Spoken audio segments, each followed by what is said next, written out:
अस्सलाम वालेकुम नाज़रीन, मैं हूं मंसूर अली खान और आप देख रहे हैं मेरे सवाल। नाज़रीन, पाकिस्तान में अदल व इंसाफ के सबसे बड़े ऐवान में आजकल एक बहरानी कैफियत का गुमान हो रहा है। पंजाब और खैबर पख्तूनख्वा में इलेक्शन मुलतवी होने के खिलाफ केस सुनने वाला बेंच आज दूसरी बार उस वक्त टूट गया जब बेंच में शामिल मोअज़्ज़ज़ जज जस्टिस जमाल मंदोखेल ने खुद को बेंच से अलग कर लिया। जस्टिस जमाल मंदोखेल ने कहा कि कल के हुक्मनामे पर उनसे मुशावरत नहीं की गई, इसलिए उनको लगता है कि वो इस बेंच के लिए मिसफिट हैं।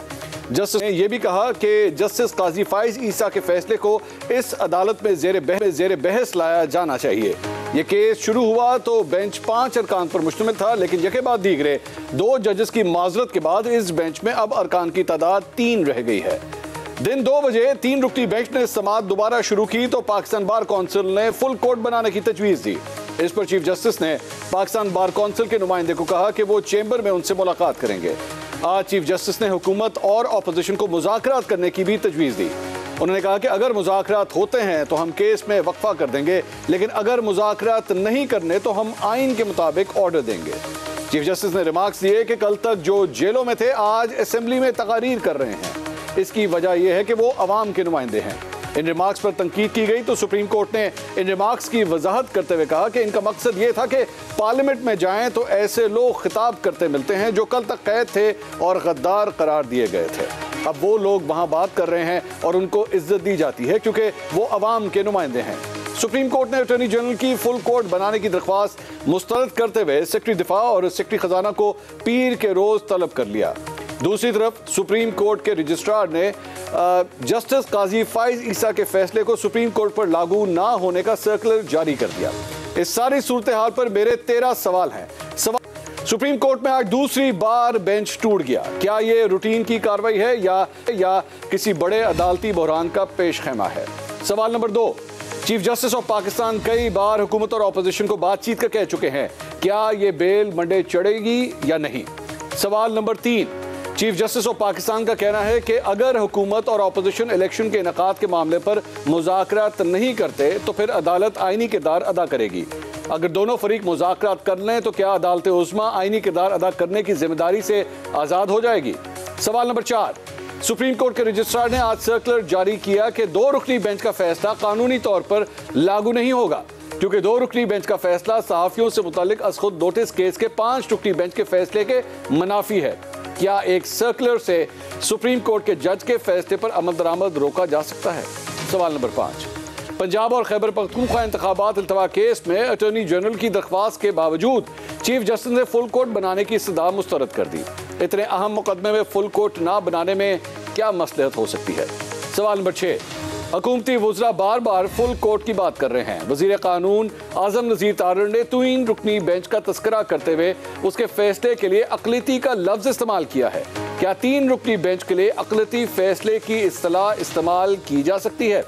सवाल नंबर 7, आज सदर ने वज़ीर आज़म शहबाज शरीफ की एडवाइस पर जस्टिस काजी फाइज ईसा के खिलाफ क्यूरेटिव रिव्यू रेफरेंस और दीगर मुतफरिक दरख्वास्तें वापस लेने की मंजूरी दे दी है। ये फैसला करने में हुकूमत को पूरा 1 साल क्यों लगा? सवाल नंबर 8, हुकूमत ने अदलिया में इस्लाहात के नाम पर जल्दी कानून साजी कर दी है। क्या यह कानून वाकई इस्लाहात के लिए है या अदलिया पर दबाव डालने के लिए? सवाल नंबर 9, अदलिया के लिए की गई कानूनी तरमीम से नवाज शरीफ को अपील का हक मिल गया है। क्या ये कहा जा सकता है कि हुकूमत ने इस कानून साजी के जरिए खुद साख्ता तराजू के पलड़े बराबर करने की कोशिश की है? सवाल number 10, chief justice of Pakistan के अज़ खुद नोटिस के इख्तियार के लिए हुकूमत बार बार 1 मैन शो के अल्फाज इस्तेमाल कर रही है। जब चीफ जस्टिस ने अज़ खुद नोटिस लेकर कासिम सूरी की रूलिंग उड़ाई, इमरान खान की तरफ से तोड़ी गई असेंबलियों को बहाल किया, तब ये 1 मैन शो नहीं था क्या? सवाल नंबर 11, बज़ाहिर यूं लगता है कि सुप्रीम कोर्ट के जजेस में मुख्तलिफ मामलात पर तकसीम मौजूद है। क्या ये तकसीम सिर्फ आइनी राय की बुनियाद पर है या कोई दीगर वजूहात भी हैं? सवाल नंबर 12, आला अदालतों में लाखों केसेस ज़ेर इल्तवा हैं, जबकि यहाँ एक इलेक्शन के केस के लिए 5 रुकनी बेंच बनकर टूट रहे हैं। क्या किसी आम आदमी के लिए इंसाफ की रफ्तार इतनी तेज़ हो सकती है? सवाल नंबर 13, अताउल्लाह तारड़ ने कहा कि जब सजाद अली शाह होगा तब तक तारड़ आएगा। क्या अताउल्लाह तारड़ ने 1997 के अदालती बहरान में अपने दादा जस्टिस रिटायर्ड रफीक तारड़ का किरदार तस्लीम कर लिया है? इन तमाम सवालों के जवाब आज करते हैं। आज हमारे साथ मौजूद हैं मुस्लिम लीग नून के सीनियर रहनुमा अताउल्लाह तारड़ साहब। और सीनियर तज्ज़ियाकार इफ्तिखार अहमद साहब और सीनियर वकील और तहरीक इंसाफ के वकील एडवोकेट अजहर सिद्दीक साहब भी हमें ज्वाइन कर रहे हैं। सबसे पहले मैं तारुल्लाह तारड़ साहब से सवाल करना चाहूँगा। तारड़ साहब, मैंने आपसे सवाल तो कुछ और करना था, लेकिन ये थोड़ी देर पहले अभी मैंने आपकी एक ट्वीट देखी है। इसमें आपने इस ट्वीट के अंदर लिखा है, आप दीदा तब होना चाहिए था जब अपने ही बरादर जज की एहलिया बेगुनाह बेकसूर होते हुए छड़ी के सहारे कटहरे में खड़ी थी और अपनी सफाइयां दे रही थी। Imperial Supreme Court, which serves a selected few and is run by one-man show, is making mistake after mistake, unjust and unfair. I believe Tarar साहब, आपका ये ट्वीट जो है directly chief justice of Pakistan को तनकीद का निशाना बना रहा है। Am I correct to say that? देखिए, तनकीद नहीं है, हम हक बजाने हैं ये कहने में कि एक डिवाइडेड सुप्रीम कोर्ट है जो शदीद क्राइसिस का शिकार है। उस इमारत के अंदर लोग एक दूसरे से कलाम के रवादार नहीं हैं, एक दूसरे की शक्लें देखने को तैयार नहीं हैं, शदीद तकसीम है, शदीद बहरान है। बहरान इतनी शिद्दत इख्तियार कर गया है कि एक सर्कुलर के जरिए सीनियर प्यूनी जज के ऑर्डर को स्ट्राइक डाउन किया गया और उसकी नफी की गई। क्या इसको प्रेसिडेंट बना दिया जाए? क्या सुप्रीम कोर्ट के ऑर्डर्स पे कल को एग्जेक्टिव भी सर्कुलर इशू करे और कहे कि ये ऑर्डर हमें पसंद नहीं है, इसमें ये शिक गलत है, या 63A की गलत तशरीह करके आपने इमरान खान साहब की पंजाब में हुकूमत कायम करवाई थी, हमारी हुकूमत का खात्मा किया था। आइन कहता है पार्टी हेड, आपने उसको पार्लिमानी पार्टी लीडर बनाया था, तो हम सर्कुलर के जरिए इस बात की नफी करते हैं। देखिए, सुप्रीम कोर्ट सबसे आला, सबसे मुकद्दम मोहतरम इदारा है अदलो इंसाफ की फरहमी का, आइन के तहफ़्फ़ुज़ का, आइन की पासदारी का। अगर उसके अंदरूनी हालात ये होंगे कि 9 मेंबर बेंच सुकड़ के 3 मेंबर बेंच बन जाएगा और चीफ जस्टिस साहब पे एक नो कॉन्फिडेंस, नो ट्रस्ट कर देंगे उन्हीं की कोर्ट के मेंबर्स। और मंसूर साहब याद रखिए कि चीफ जस्टिस तारड़ साहब एक मिनट तारड़ साहब, ये जो भी थोड़ी देर पहले आपने जो जुमला बोला है जी, 9 रुकनी बेंच जो है वो सुकड़ के 3 रुकनी बेंच बन जाएगा। I heard this again and again. मैं पूरे दिन आप लोगों की मीडिया से गुफ्तगू देखता रहा। आप ये बार बार क्यों कह रहे हैं कि 9 रुकनी बेंच सुकड़ के 3 रुकनी बन चुका है? This is a different case, this is not the same case. आप क्यों उसको बार बार उसके साथ तशबीह दे रहे हैं? आपने जस्टिस मंदोखेल के दोनों ऑर्डर पढ़े हैं। उन्होंने लिखा है कि ये केस उस केस की कंटिन्यूएशन है जो पिछला केस था जिसमें सुओ मोटो लिया गया। अब देखिए मंसूर साहब, ये मामला इतना सादा नहीं है। ये मामला शुरू होता है गुलाम महमूद डोगर से और उन 2 जजेस से जिन्होंने उसकी पोस्टिंग के ऊपर केस लिया और सुओ मोटो के लिए रेफर किया चीफ जस्टिस को और फिर खुद रिक्यूज किया।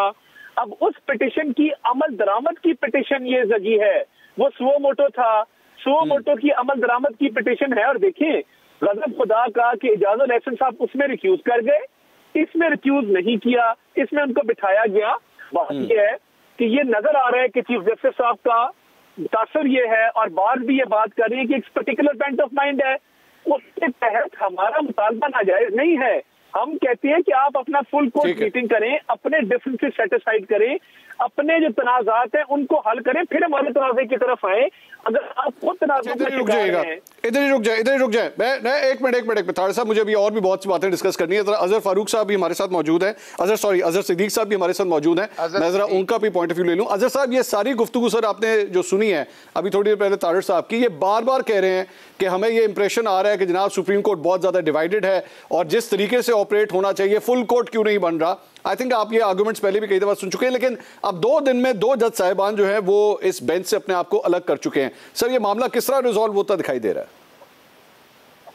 बहुत शुक्रिया। मुझे बड़ी हैरानगी हुई कि अब तो जजिस के घरों के हालात भी, जजिस के अंदर अगर कोई दस्तों गिरबान होना बड़े अफसोस और दुख का मकाम है कि ये अता तारड़ साहब को या पता नहीं कहां से पता चल गया या कोई इल्हाम आ गया है या इलेक्शन कमीशन की तर्ज पे इन्होंने भी कोई नजूमी रख ली है। बड़ा दुख और अफसोस होता है इस बात का। जरा बात को यानी बड़ा सिंपल सा मैं आपके सामने सवाल रखने लगा हूं। ये सबसे पहले पंजाब असेंबली का जो मामला था इलेक्शन का, वो तो एक सिंगल जज ने, जस्टिस जवाद हसन ने सेटल डाउन कर दिया। कोई डाउट नहीं रह गया था उसमें।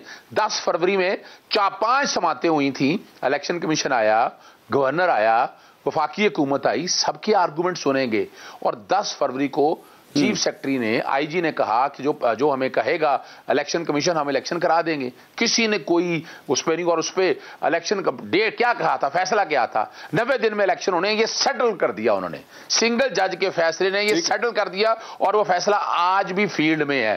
कह दिया उन्होंने, और कहा क्या कि इलेक्शन कमीशन को कहा कि आप पोल डे दे गवर्नर के साथ। गवर्नर कहता है कि मैंने डेट नहीं देनी है। अल्टीमेटली क्या हुआ, वो मामला इलेक्शन कमीशन भी ले गया, इंट्रा कोर्ट अपील में गवर्नर भी ले गया कि जनाब आप, हम नहीं मानते इस बात को। और अभी आपने देखा सुप्रीम कोर्ट में भी इलेक्शन कमीशन यही कहता रहा, और आके अल्टीमेटली अभी 8 अक्टूबर की डेट दे दी उसने।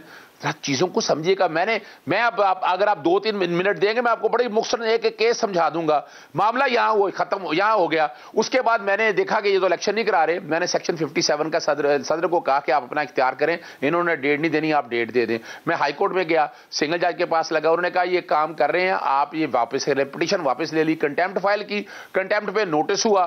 नोटिस होने के बाद इंट्रा कोर्ट अपील फाइल कर दी इलेक्शन कमीशन ने भी, गवर्नर ने भी, कि भाई पोल डे हमने नहीं देनी है। भाई ये कॉन्स्टिट्यूशनल लिमिटेशन ही ना हुआ, चले 16 को लग गया, 16 से 23 को चला गया। इन बिटवीन मैंने फिर एक और पिटीशन फाइल की जो जस्टिस मुजम्मिल अख्तर शबीर साहब के पास लगी, और 57 के तहत सदर जो है वो पोल डे दे दे। उसी दिन सदर ने पोल डे दे दी। बात तो वहीं खत्म होगी। रह क्या गया था इसके अंदर, इंट्रा कोर्ट अपील में ये पेश ही नहीं होते थे। जो सुप्रीम कोर्ट कह रही है ना कि हाई कोर्ट में जेर इल्तवा था, आए रिकॉर्ड निकाले। मैं चैलेंज करता हूं कि वहां पर 16 की डेट पड़ी, 23 की पड़ी डेट, और उसके बाद 29 तक डेट की ना इलेक्शन कमीशन, यानी वो टाइम लेते रह गए। इन बिटवीन सुप्रीम कोर्ट ने मैटर टेकअप कर लिया, और 1 मार्च को जब, लेकिन अजहर साहब ये जो जिस इंट्रा कोर्ट अपील की आप बात कर रहे हैं, उस इंट्रा कोर्ट अपील का जिक्र आज याया अफरीदी साहब का जो इख्तलाफी नोट आया उसके अंदर भी जिक्र है। इससे पहले भी बार बार उसका जिक्र आया कि जनाब हाई कोर्ट की जुरिस्डिक्शन के अंदर कहीं हम इंटरफेयर तो नहीं कर रहे। तो ये तो जज साहिबान ने भी इस बात को फील किया कि मामला ऑलरेडी हाई कोर्ट में पेंडिंग था, सुप्रीम कोर्ट इसको क्यों डिस्कस कर रहा है? नहीं, बिल्कुल नहीं। इसलिए नहीं कि ये मामला मैं तो सेक्शन 57 में ले गया सुप्रीम कोर्ट के सामने। मैंने जाके उस दिन यही बताया उनको कि लाहौर हाई कोर्ट में ये जानबूझ के इल्तवा कर रहे हैं, 90 दिन की वायलेशन हो रही है। इन हालात में सुप्रीम कोर्ट के अलावा और कोई ऑप्शन नहीं थी। और ये सारे आर्गूमेंट 1 मार्च वाले जब फैसला हुआ, ये सारे डिस्कस हुए, हाई कोर्ट का भी डिस्कस हुआ, एक एक चीज डिस्कस हुई उस वक्त। ये मैं बात कर रहा हूं 1 मार्च के फैसले की।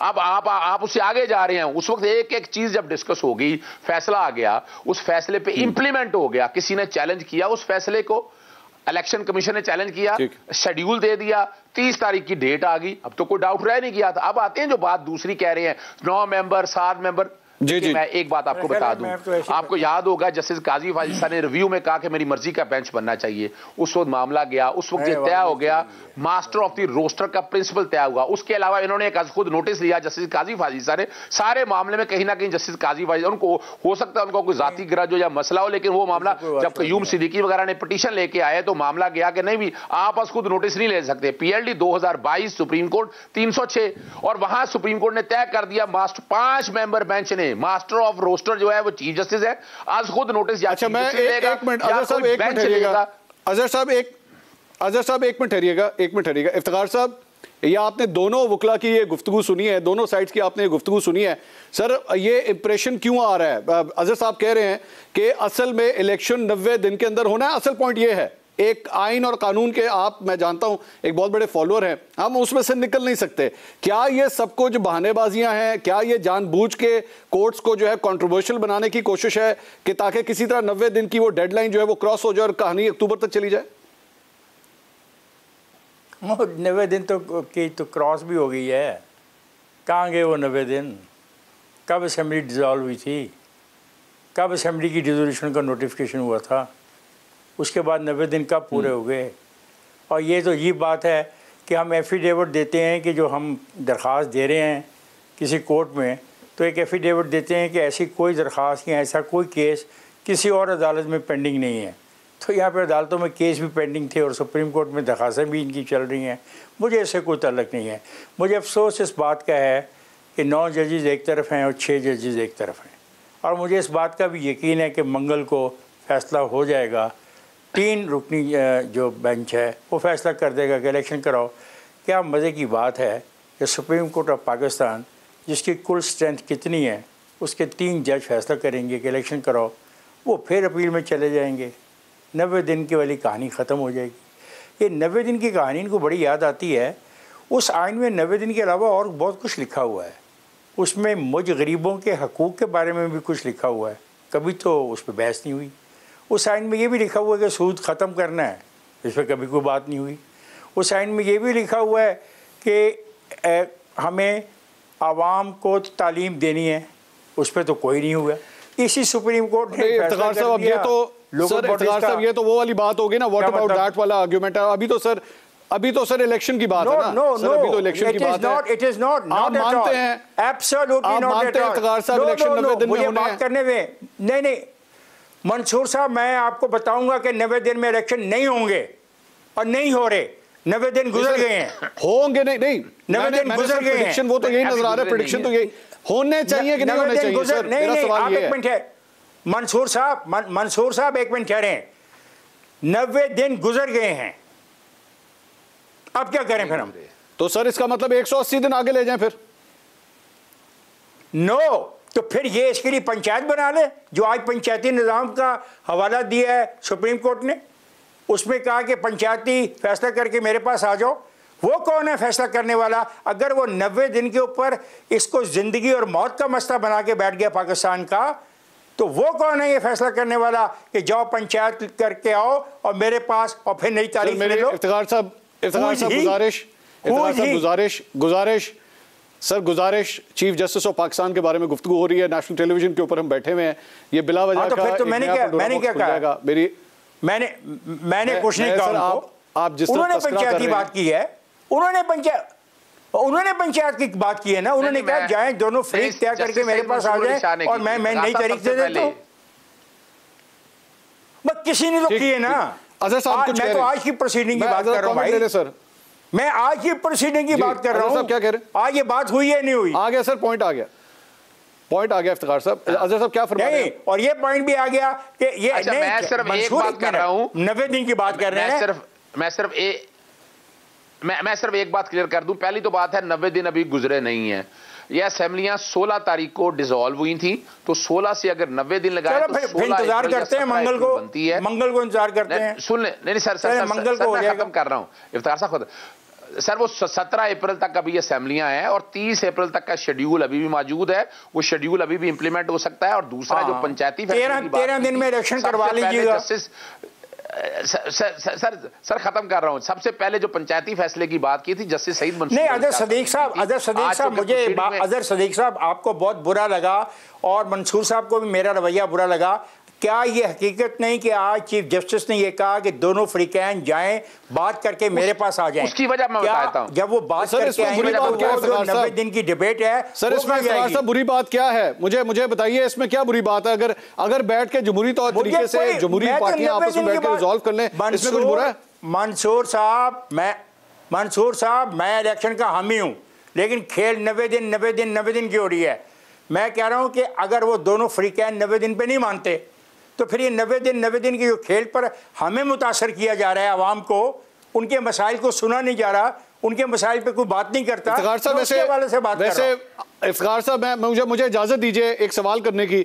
सर आपको इस बात का अंदाजा है? मैं सिर्फ क्योंकि तारीख नोट हो रही है इस वक्त, मैं तारिर साहब से अभी ये सवाल करूंगा कि सर अगर एक दफा ये 90 दिन की डेडलाइन क्रॉस हो गई या ये 30 अप्रैल के इलेक्शंस ना हुए तो पाकिस्तान की तारीख में किस किस्म का एक प्रेसिडेंट सेट होगा? और उसके बाद आज से 5 साल के बाद जिसकी भी हुकूमत होगी और जब दोबारा इलेक्शंस होंगे तो उस वक्त क्या क्या जवाब दिए जा सकेंगे? नहीं है पैसे हमारे पास, नहीं है सिक्योरिटी हमारे पास, जो करना है कर लो, नहीं होंगे इलेक्शन, अगले 6 महीने नहीं होंगे। तो क्या हाल होगा? मंसूर साहब मैं हाल बताता हूं। ये सुप्रीम कोर्ट प्यारी एक आमर आता है, उसको कहते हैं कि तुम 3 साल तक जो चाहो मर्जी करो। कहां थे 90 दिन? कहां था आइन? कहां थी आइन की वायलेशन? कहां थी आर्टिकल 6? वो ठीक था सर, वो ठीक था इसको आप बताइए, वो ठीक था?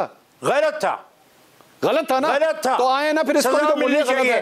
तमाम जजेस को सजा मिलनी चाहिए, तमाम जजेस को सजा मिलनी चाहिए, तमाम एबेटर्स को सजा मिलनी चाहिए। अगर आइन की बात कुछ कहना चाह रहे हैं तो तमाम लोगों को सजा मिलनी चाहिए।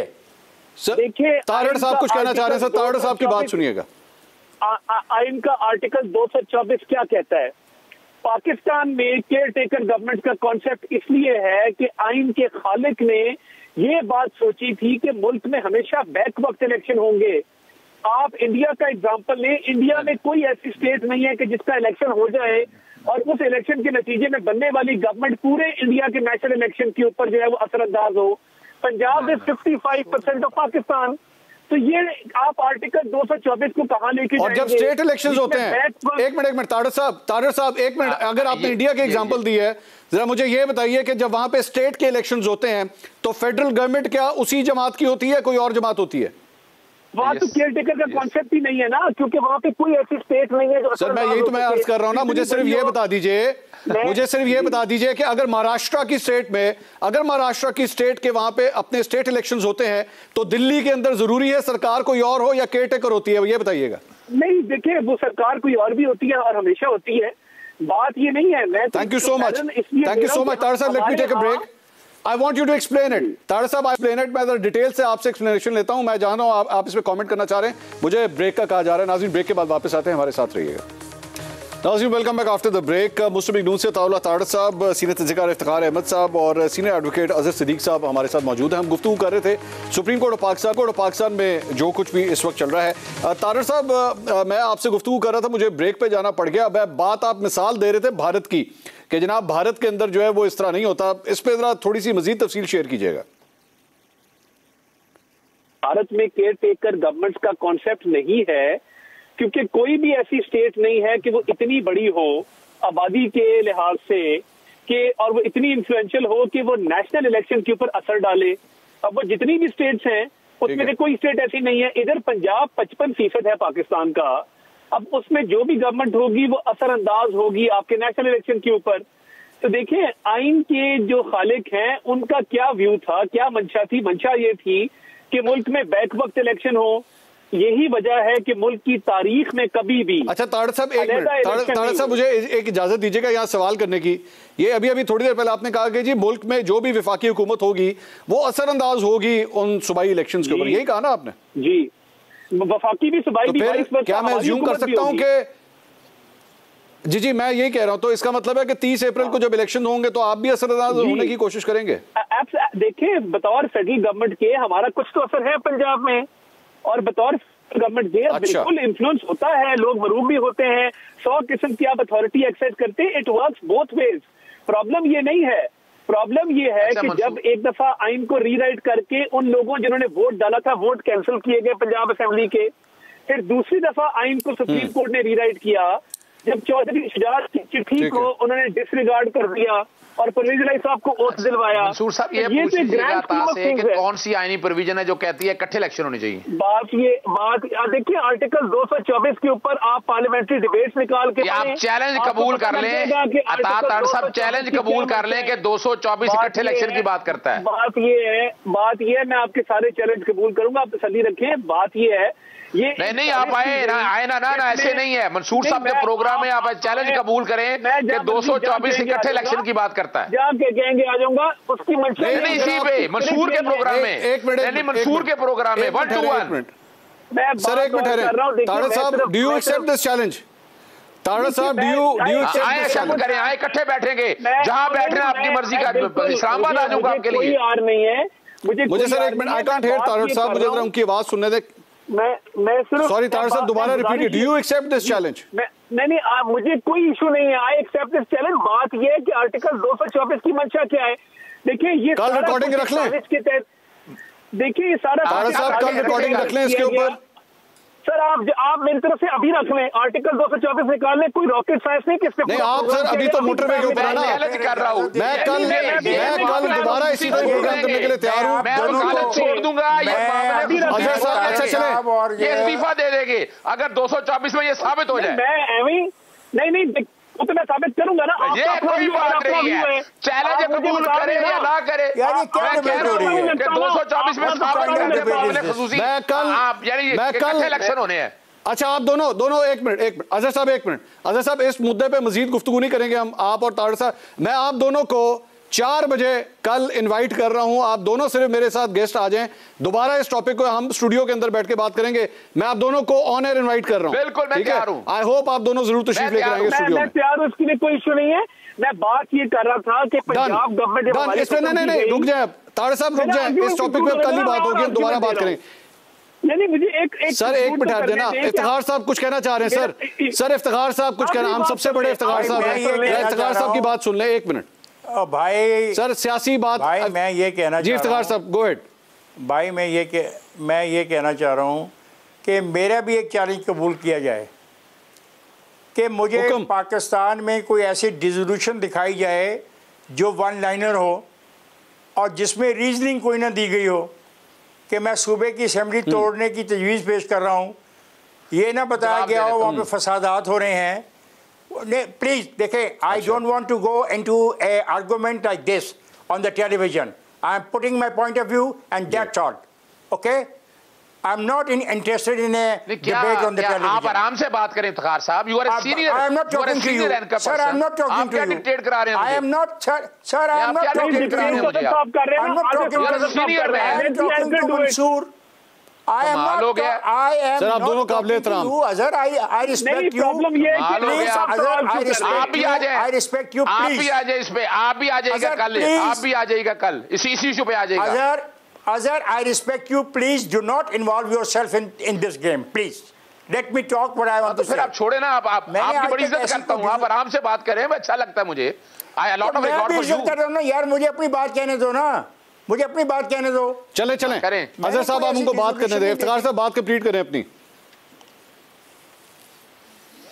मैंने कोई ऐसी डिसोल्यूशन नहीं देखी कि जो अपनी पार्टी की हो, इक़्तिदार भी इनके पास हो, एक लाइन में लिख दिया जाए कि मैं डिज़ोल्व कर रहा हूँ और वजह ना बताई जाए कि सूबे में तमाम तबाही हो गई है, फ्लड आ गया है, बीमारी फैल गई है, हुकूमत चल नहीं पा रही, इंतज़ामिया ढांचा ख़त्म हो गया है।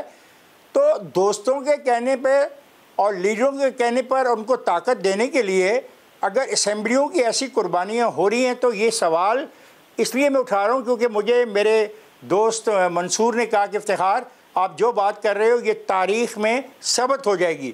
तो मैं ये तारीख़ में सबत करना चाहता हूँ कि ये दो असम्बलियाँ मैं इसलिए डिज़ोल्व की गई कि ताकि एक ऐसा दबाव डाला जाए कि उसको उसकी ख्वाहिश के मुताबिक एक नेशनल असम्बली का इलेक्शन मिल जाए। ये मैं कहना चाहता हूँ। अच्छा, मुझे इफ्तिखार साहब एक इजाज़त है अब सवाल करने की?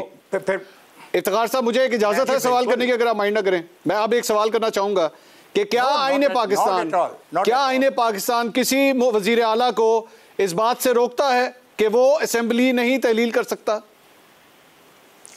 नहीं रोकता, लेकिन इखलाकी तौर पे, लॉजिकली तौर पे, पॉलिटिकली तौर पे, इखलाकी और लॉजिकल ये चीजें कहाँ से आ गई सर?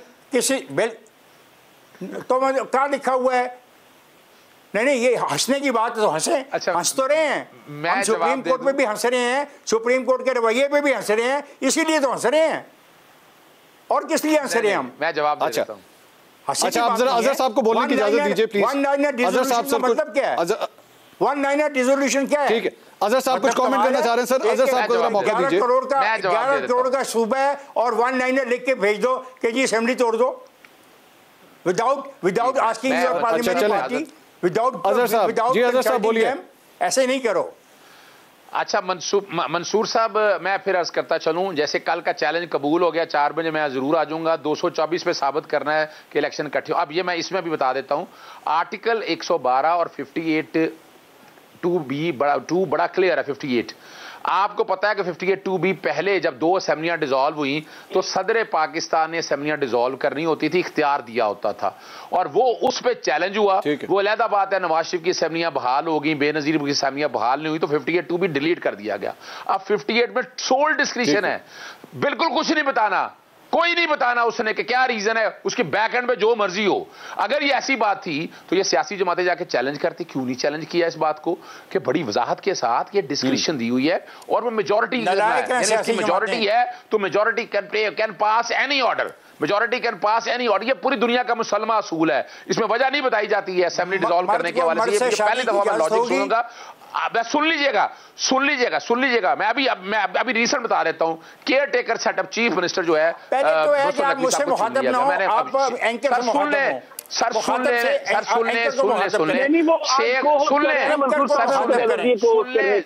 आज अदर साहब कोर्स करें, आधे सवाल अदर साहब करें क्योंकि वो को होस्ट हैं। चले आप पूछे। सर मैं सुन ले, अब शेख रशीद साहब की तरफ से तारड़ साहब ऐसी बात नहीं है। रशीद साहब की तरफ सर वो कोर्स करें, आधे सवाल वो करते हैं बीच में। हमने तो दो बंदों का जवाब अकेला दे रहा हूँ, दो बंदों का मैं अकेला जवाब दे रहा हूँ और वो भी सुनने नहीं चाहते मेरा जवाब। मेरा सवाल ही नहीं है। सुन तो लेना, मेरा सवाल आपसे नहीं है। मैं तो मंसूर मैंने आपको सवाल किए ही नहीं है। मैंने अपना पॉइंट ऑफ व्यू दिया है। सुनने नहीं चाहना चाहते, दोनों के पास जवाब शायद नहीं है। आपसे सवाल जवाब मैं कर ही नहीं रहा, आप बिला वजह ही बोले जा रहे हैं। मेरा सवाल आपसे मुताल्लिक नहीं है। अपना पॉइंट ऑफ व्यू बयान कर लेने दें। मुझे क्या जरूरत है सुनने की, मैंने सवाल किए ही नहीं आपको। मैंने अपना पॉइंट ऑफ व्यू अजहर साहब बोलिए, अजहर साहब बोलिए। नहीं सर मैं आपको नहीं सुना रहा, मैं आपको नहीं, अजहर साहब बोलिए प्लीज। देखिए अच्छा सर, यहाँ जज अपॉइंट करने का इख्तियार है, तो जज में आपको रीजन नहीं देने कि कौन जज है कौन नहीं जज है। ये मैंने केयर टेकर चीफ मिनिस्टर की अपॉइंटमेंट चैलेंज की, सारे को पता था पहले दिन से मोहसिन नकवी नहीं आना है। 4 लोग थे, 4 लोगों में से why Mohsin Naqvi has been appointed. Description आप इसका जवाब दे दें। कोई सवाल किया इन्होंने कि 4 में से मोहसिन नकवी को क्यों चुना गया? ये सवाल मैंने कोर्ट के सामने लिखा कि कॉन्स्टिट्यूशनल जो डिस्क्रिप्शन है वो स्ट्रक्चर नहीं हो सकती। ये मैं वो बता रहा हूं जो अदालत के सामने सवाल आया। 112/58 बड़ा क्लियर है। अब कोई रीजन नहीं देनी, कोई जस्टिफिकेशन नहीं देनी, और अगर ऐसी कोई बात होती तो ये सियासी जमातें चैलेंज करती, बल्कि जो जस्टिस या अफरीदी साहब ने और अच्छा अब सर आपका पॉइंट आ गया, सवाल उठाया। सर पॉइंट आ गया। तारड़ साहब को जरा जवाब देने दीजिए। तारड़ साहब, ये तो सोल डिस्क्रिप्शन है कि नहीं चीफ मिनिस्टर की कि वो अपनी मर्जी से असेंबली को तहलील कर सकता है? हाँ, मगर अगर वो चीफ मिनिस्टर जो है वो चीफ जस्टिस ने इंस्टॉल किया फिर वो नहीं कर सकता। 63A में मुझे बता देना कहाँ लिखा है कि वोट काउंट नहीं होगा, आप साबित कर दें। फिर वही कि 63A कि वोट काउंट नहीं। तारड़ साहब से दैट अगेन। तारड़ साहब, I want you to say that again and please, बड़े ध्यान से, आप बहुत बड़ा एक्यूजेशन लगा रहे हैं। मैं ये कह रहा हूं कि जब वो चीफ मिनिस्टर चीफ जस्टिस ने इंस्टॉल किया हो तो फिर उसके पास वो राइट नहीं रहता। मंसूर साहब, 63A में कहाँ लिखा है कि वोट कास्ट करने वाले का वोट काउंट नहीं होगा? जब पहले दिन कोर्ट में ये अब तौहीन कमिट कर रहे हैं, ये अता तारड़ अब तौहीन अदालत कर रहा है, फैसला मौजूद है और उसकी तौहीन कर रहा है। ये मैं जो मर्जी करूं, आप बीच में क्यों तौहीन अदालत कर रहा है आपके चैनल पे बैठे, यानी इसको पता ही कुछ नहीं है। अजहर साहब लेकिन इनके अजहर साहब ने सिखाया ही नहीं इनको कि अदालती फैसलों को कैसे माना जाता है। अपने दादा हजूर का जिक्र करें, क्या कुछ किया उन्होंने वहां पर बैठकर, यानी कमाल बात करते हैं। नेशनल चैनल पे बैठकर तौहीन पे तौहीन किए जा रहे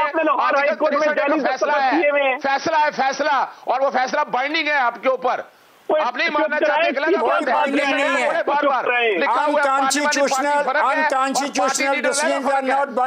फर्क डाला हुआ है वहां पर।